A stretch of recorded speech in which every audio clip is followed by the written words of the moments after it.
1월 28일 수요일 오늘의 예배를 시작하겠습니다. 사도신경 아침으로 우리의 신앙을 고백하겠습니다.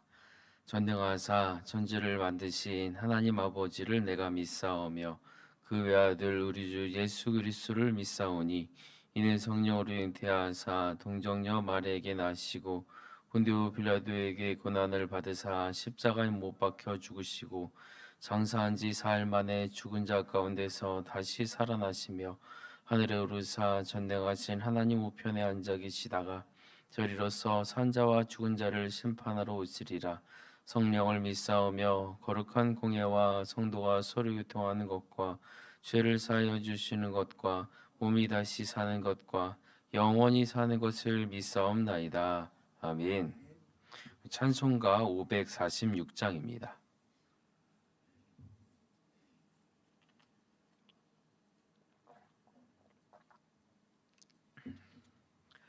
찬송가 546장입니다.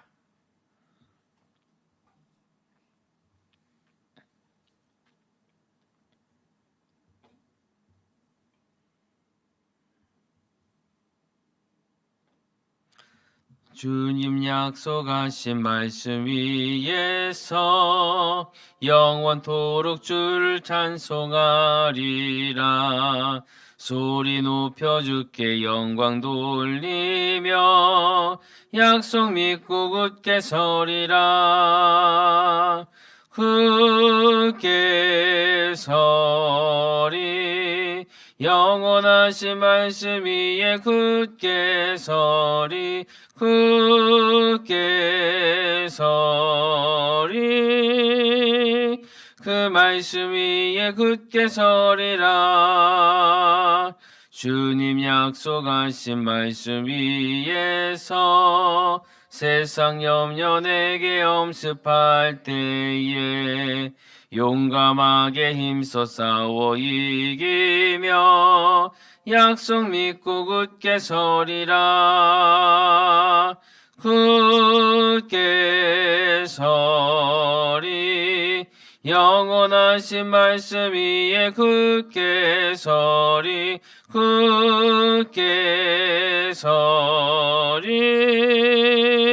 그 말씀 위에 굳게 서리라.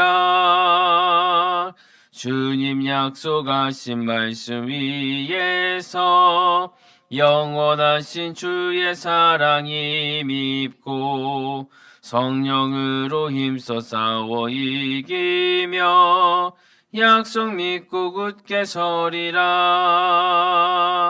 굳게 서리 영원하신 말씀 위에 굳게 서리 굳게 서리 그 말씀 위에 굳게 서리라.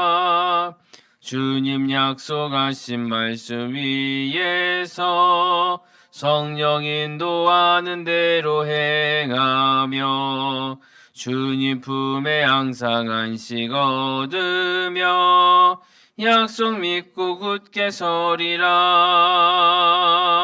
굳게 서리 영원하신 말씀 위에 굳게 서리 굳게 서리 그 말씀 위에 굳게 서리라.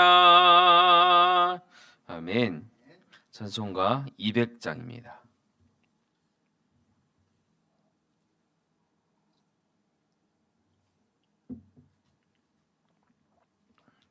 찬송가 200장입니다.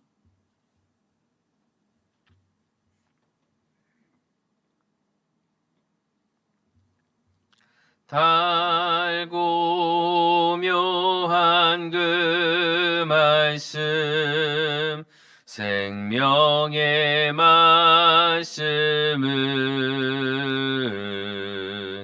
귀한 그 말씀 진실로 생명의 말씀이 나의 길과 믿음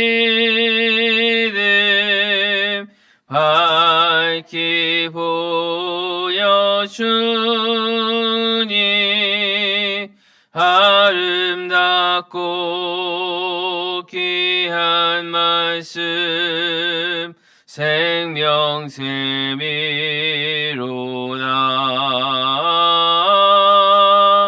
아름답고 귀한 말씀 생명샘이로다.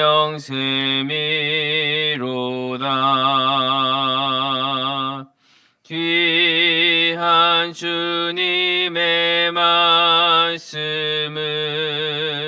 내 노래 되도다.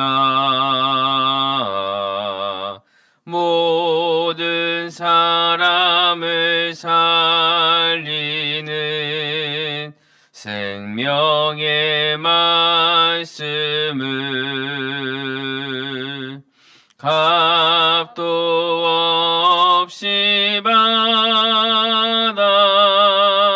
생명길을 가니 아름답고 귀한 말씀 생명샘이로다.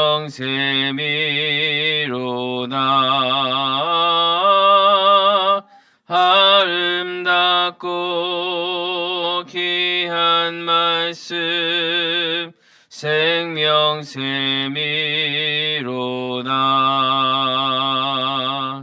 널리 울리어 퍼지는 생명의 말씀은 마음의 용서와 평안을 골고루 주나니 다만 예수 말씀 듣고 복을 받네.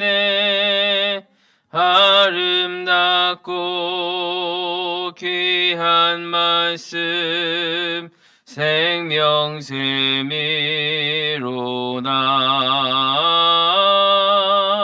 아름답고 귀한 말씀 생명샘이로다.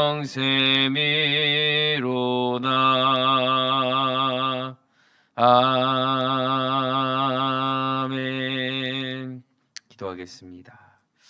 하나님 아버지, 오늘도 새날 허락하심에 감사합니다. 하나님, 우리를 사랑하셔서 말씀으로 하루를 시작하게 하시고 주님 음성 듣게 하시니 감사합니다. 이 시간 가운데 하나님께 집중하게 하시고 말씀 앞에 겸손히 서게 하시고 이 하루를 말씀으로 살아낼 수 있도록 인도하여 주옵소서. 하나님, 이 나라를 기억하여 주옵소서. 이 땅의 죄악을 용서하시고 공의와 진리가 강같이 흐르게 하시며 지도자들에게 지혜와 하나님을 경외하는 마음을 허락하여 주옵소서. 하나님의 모든 교회들이 말씀 위에 견고히 서게 하시고 진리와 사랑으로 이 시대 어둠을 밝히는 등불 되게 하여 주옵소서. 특별히 우리 교회가 복음의 본을 보이며 이 시대 속에서 흔들림 없는 믿음의 공동체로 세워가게 하여 주옵소서. 병든 이들을 위해서 기도합니다. 육체의 연약함으로 고통받는 자들에게 주님의 손을 내미사 치유하시고 마음이 지친 자들에게 하늘의 위로와 평안을 허락하여 주옵소서.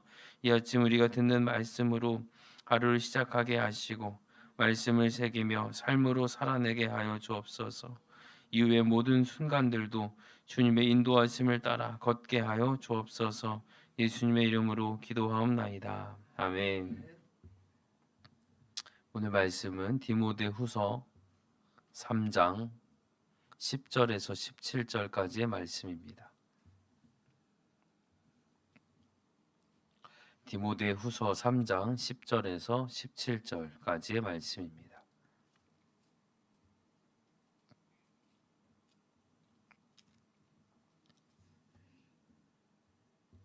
한 목소리로 함께 읽겠습니다. 시작. 나의 교훈과 행실과 의향과 믿음과 오래 참음과 사랑과 인내와 박해를 받음과 고난과 또한 안디옥과 이고니온과 루스드라에서 당한 일과 어떠한 박해를 받은 것을 내가 과연 보고 알았거니와 주께서 이 모든 것 가운데서 나를 건지셨느니라. 무릇 그리스도 예수 안에서 경건하게 살고자 하는 자는 박해를 받으리라. 악한 사람들과 속이는 자들은 더욱 악하여져서 속이기도 하고 속기도 하나니, 그러나 너는 배우고 확신한 일에 거하라. 너는 내가 누구에게서 배운 것을 알며 또 어려서부터 성경을 알았나니, 성경은 능히 너로 하여금 그리스도 예수 안에 있는 믿음으로 말미암아 구원에 이르는 지혜가 있게 하느니라. 모든 성경은 하나님의 감동으로 된 것으로 교훈과 책망과 바르게 함과 의로 교육하기에 유익하니, 이는 하나님의 사람으로 온전하게 하며 모든 선한 일을 행할 능력을 갖추게 하려 함이라. 아멘.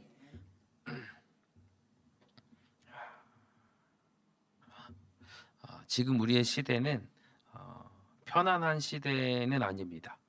세상을 바라보면 무엇이 옳은지보다 누가 더 크게 말하는지가 기준이 되는 시대를 살고 있습니다. 진리는 변하지 않는데 사람들의 기준은 하루에도 몇 번씩 바뀝니다. 어제는 틀렸다고 했는데 오늘은 맞다고 합니다. 오늘은 죄라고 했는데 내일은 죄가 아니라고 합니다. 이런 시대 속에서 우리는 어떤 것이 맞는지 자꾸 흔들립니다. 도대체 무엇이 맞는지, 진실은 무엇인지, 또 내가 믿는 것이 정말 진리가 맞는지, 세상 사람들과 우리 성도들 또한 예외가 아닙니다. 믿음의 사람들조차 혼란 속에서 길을 잃고 방황합니다. 이럴 때 우리는 그리스도인으로서 어떤 삶을 선택해야 할까요? 바울은 디모데에게 이야기를 합니다. 이 말세의 시대를 어떻게 살고 무엇을 붙들고 무엇을 따라가야 하는지를 말씀하고 있습니다. 그것은 새로운 것이 아닙니다. 더 특별한 은혜나 더 강한 자극도 아닙니다. 이미 우리가 받은 겁니다. 이미 받은 복음 위에 서고 배운 말씀 안에 거하고 그 말씀으로 무장하는 삶을 살라고 말씀합니다. 오늘 말씀을 통해서 이 말세, 이 혼란의 시대 속에서 어떻게 믿음을 지키고 어떻게 말씀 위에 서고 또 어떻게 끝까지 신앙을 완주할 수 있는지를 살피면서 은혜를 나누고자 합니다. 첫째로는 고난 속에서도 변하지 않는 복음의 본을 따르시기를 바랍니다. 10절과 12절로 바울이 디모데에게 이야기합니다. 너는 나의 교훈과 행실과 의향과 믿음과 오래 참음과 사랑과 인내와 박해와 고난을 따랐느니라. 따랐다. 여기서 중요한 말은 따르다라는 겁니다. 디모데는 바울이 말한 것만 들은 것이 아니라 바울이 행한 모든 삶 전체를 쫓아갔다. 따라갔다. 그 본을 받아서 그대로 살려고 애를 썼다라는 내용입니다. 바울은 단지 설교한 사람이 아니라 그가 전한 복음을 직접 살아낸 사람이었기 때문에 그것이 가능했습니다. 우리가 신앙을 어떻게 이해하고 있는지를 돌아봐야 한다는 말씀입니다. 많은 사람들이 신앙은 배우는 거라고 합니다. 설교를 듣고 책을 읽고 공부하고 그렇게 살다 보면 그것이 신앙의 전부처럼 느껴질 수 있습니다. 하지만 바울이 보여줍니다. 복음은 지식보다 삶에서 드러나는 겁니다. 복음은 따라가야 할 길입니다. 바울이 복음을 따라가면서 겪은 일들을 오늘 본문에 짧게 이야기하고 있습니다. 루스드라에서는 돌에 맞았고 이고니온에선 쫓겨났고 안디옥에서는 배척당했습니다. 그런데 바울이 이런 고난을 이상하게 여기지 않습니다. 오히려 12절로 이렇게 말씀합니다. 무릇 그리스도 예수 안에서 경건하게 살고자 하는 자는 박해를 받으리라. 솔직히 믿는 사람 입장에서는 굉장히 불편한 말입니다. 왜냐하면 우리는 신앙생활 잘하면 하나님께서 다 채워주시고 보호하시고 인도하시기 때문에 우리의 인생이 좀 더 편해질 것이라고 생각하기 때문이죠. 하지만 바울은 그렇게 가르치지 않습니다. 오히려 복음을 정확하게 제대로 따라가면 어려움이 찾아온다. 여기까지만 들으면 마음이 더 어렵죠. 그러나 거기서 끝이 아닙니다. 바울은 11절 후반부에서 이렇게 고백합니다. 주께서 이 모든 것 가운데서 나를 건지셨다. 이게 무슨 뜻입니까? 하나님이 고난을 없애주시는 분은 아니지만 그 고난 가운데서 우리를 붙들어 주신다는 말씀입니다. 돌에 맞고 배척당하고 쫓겨나도 바울은 하나님이 나와 함께 하셨다라고 고백하고 있습니다. 이런 고백은 어떻게 나올 수 있을까요? 하나님을 계속해서 믿고 의지한 사람만 할 수 있습니다. 그래서 저는 여러분께 이런 질문 드리고 싶습니다. 지금 여러분의 신앙은 어떤 모습입니까? 지식에 머물러 있습니까? 편할 때만 믿고 있습니까? 아니면 고난이 찾아올 때도 여전히 하나님을 찾고 있습니까? 그리고 또 하나, 우리의 삶을 보고 누군가가 따라가고 싶다고 말할 수 있을까요? 저 사람을 보면 진짜 믿음이 뭔지를 알겠다. 이런 말을 누군가 해줄 수 있겠습니까? 바울이 디모데에게 그랬던 것처럼 우리도 누군가에게 본이 되는 삶을 살고 있습니다. 말로 설명하지 않아도 우리의 살아내는 모습 하나로 충분합니다. 하나님이 찾으시는 사람, 복음을 끝까지 붙드는 사람을 찾으십니다. 고난 중에도 흔들리지 않고 끝까지 하나님을 따르는 우리 모두가 될 수 있기를 주님의 이름으로 축복합니다. 두 번째는 배운 말씀 위에 계속 거하시기를 바랍니다. 바울은 디모데에게 이야기하기를 배우고 확신한 일에 거하라 합니다. 이 시대를 살아가는 우리에게 꼭 필요한 말씀입니다. 왜냐하면 지금 우리는 아주 많은 설교와 아주 많은 이야기들 속에, 아주 많은 정보 속에 살고 있고, 그것이 진실인지 아닌지 모르지만 어쨌든 듣고 있는 그런 시대에 살고 있기 때문입니다. 사람들은 끊임없이 말합니다. 더 새롭고 자극적인 것을 찾습니다. 더 특별한 경험을 찾고, 더 강한 은혜를 찾고, 더 놀라운 메시지, 내가 여태까지 들어오지 못한 새로운 언어들을 찾기 시작합니다. 하지만 바울은 그 반대로 이야기를 해요. 이미 내가 배운 것 위에 서라. 이미 내가 확신한 것에 머물라는 것입니다. 신앙은 항상 새로운 걸 찾는 경쟁이 아닙니다. 매번 들어도 다른 사람이 말해도 똑같은 설교, 그게 확신한 말씀이죠. 거기서 새로운 게 나오면 생각해 봐야 됩니다. 우리는 오히려 이미 받은 진리를 계속해서 지켜가야 됩니다. 흔들리지 않는 지속성, 그게 진짜 믿음입니다. 이 신앙의 기준이 감정이 되면 기분이 좋을 때만 하나님을 잘 믿습니다. 상황이 좋을 때만 신앙이 유지됩니다. 그런데 말씀이 기준이 되면 어떻게 됩니까? 기분이 나빠도, 기분이 좋지 않아도, 슬퍼도, 즐거워도, 아주 신나도, 또 상황이 변해도 믿음은 무너지지 않습니다. 디모데의 믿음도 하루아침에 만들어진 게 아니었습니다. 그저 바울의 열정적인 모습을 보고 그때는 믿겠다 하고, 바울이 고난당할 때는 나는 좀 떠나 있어야겠다라고 하지 않습니다. 그 디모데의 삶에는 외할머니 로이스, 어머니 유니게가 있었습니다.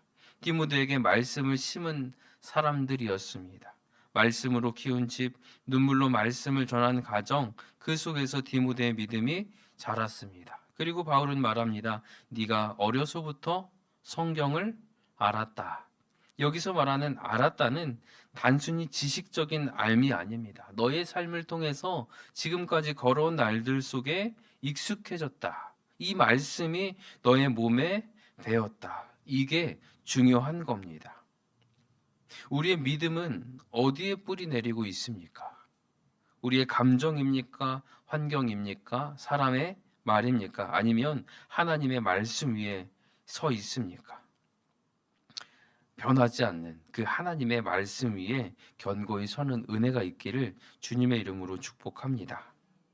15절 하반절, 성경은 능히 너로 하여금 그리스도 예수 안에 있는 믿음으로 말미암아 구원에 이르는 지혜가 있게 하느니라. 아멘. 성경은 위로하려고 존재하는 책이 아닙니다. 사람을 구원하기 위한 책입니다. 편하게 만드는 책이 아니라 우리의 방향을 바꾸어 주님을 보게 하는 책인 줄로 믿습니다.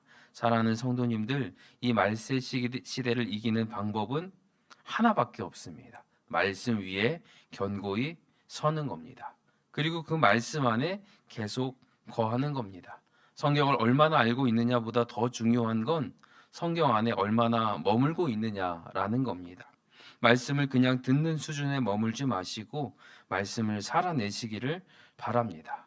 오늘 우리가 하는 모든 선택이 말씀에서 시작되고 말씀으로 평가되고 말씀으로 결정되기를 바랍니다. 그래서 말씀 위에 거하는 사람, 그 사람이 바로 이 시대를 믿음으로 이기는 사람인 줄로 믿습니다. 그렇게 말씀으로 견고히 서는 성도 되시기를 주님의 이름으로 축복합니다.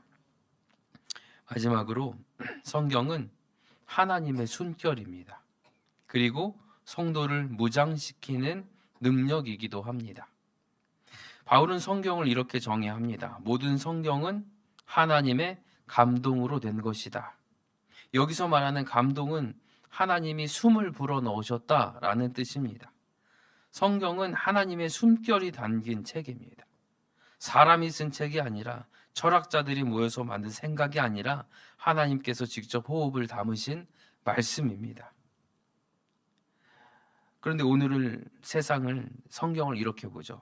시대에 맞게만 봐야 돼. 그냥 고대 문서야. 너무 문자적으로 믿는 것만 위험해.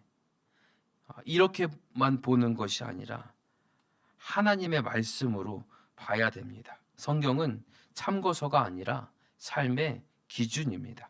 상황 따라 골라 쓰는 책이 아니라 우리의 삶을 이끌고 판단하게 하는 기준입니다.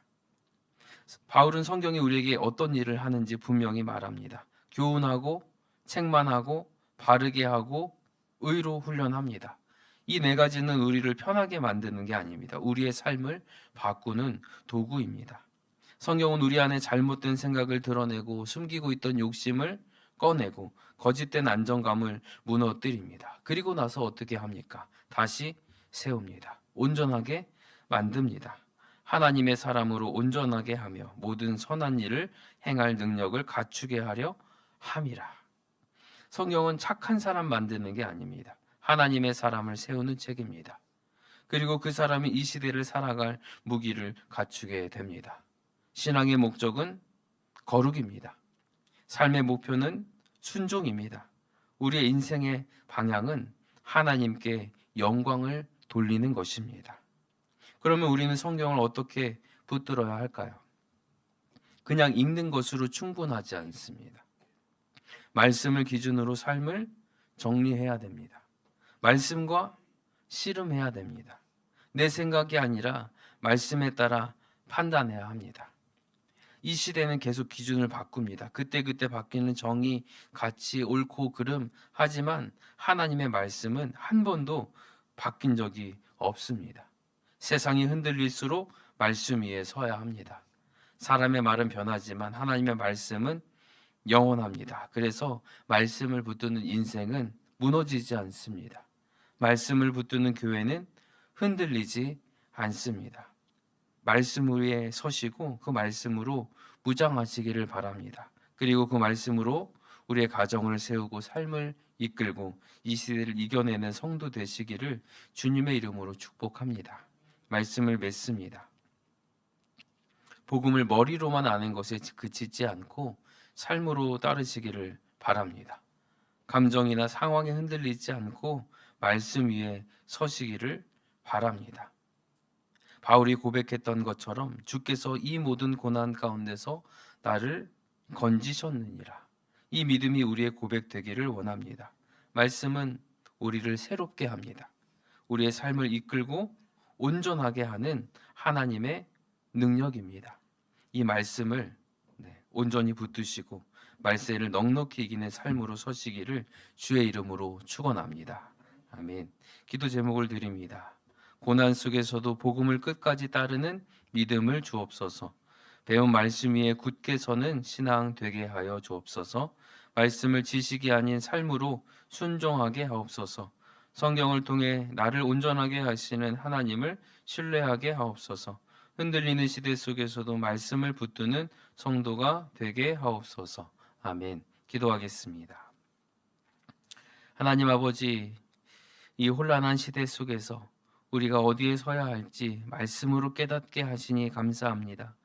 복음을 단지 말로만 아는 자가 아니라 고난 속에서도 끝까지 따르는 자 되게 하시고 배운 말씀 위에 굳게 서서 흔들리지 않는 믿음으로 살게 하여 주옵소서. 우리의 감정은 시시각각 변하고 세상의 소리도 끊임없이 요동치지만 하나님의 말씀은 변하지 않음을 믿습니다. 성경이 우리의 삶을 교훈하고 책망하며 바르게 하고 훈련하게 하셔서 우리 모두가 하나님의 사람으로 온전케 되게 하여 주옵소서. 이제 우리의 일상 속에서도 날마다 하나님의 말씀을 만나고 그 말씀을 삶으로 살아내며 이 시대 속에 말씀의 본을 드러내는 담대한 성도, 믿음의 공동체가 되게 하여 주옵소서. 예수님의 이름으로 기도하옵나이다. 아멘. 이제는 우리 주 예수 그리스도의 은혜와 아버지 하나님의 크신 사랑과 성령 하나님의 감동감화 교통하심이 고난 속에서도 복음을 따르기를 결단하고 배운 말씀 위에 굳게 서기를 소망하며 말씀으로 무장된 삶을 살기로 헌신하는 사랑하는 모든 성도들과 그 가정과 또 교회 위에 이제로부터 영원토록 함께 있을지어다. 아멘.